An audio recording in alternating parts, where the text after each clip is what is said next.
Ανθρωποκτονία από αμέλεια με τροχαίο. Τι έχει αλλάξει με το νέο ποινικό κώδικα?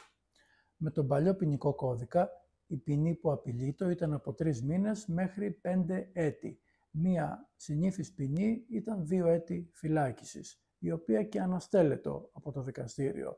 Οπότε, κανείς δεν εξαίτιε πραγματικά ποινή στη φυλακή. Με το νέο ποινικό κώδικα, το πλαίσιο ποινής έχει γίνει από 2 έως 5 έτη φυλάκισης.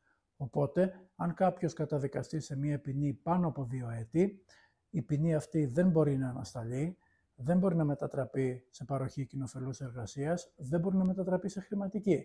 Επομένως, θα κληθεί να την εκτίσει. Ολόκληρη, ίσως και ολόκληρη, ή ένα μέρος της ποινής. Το δικαστήριο μπορεί να διατάξει την εκτέλεση μέρους από 1 μέχρι 6 μήνες με αναστολή του υπολείπου. Όμως, θα πάει φυλακή.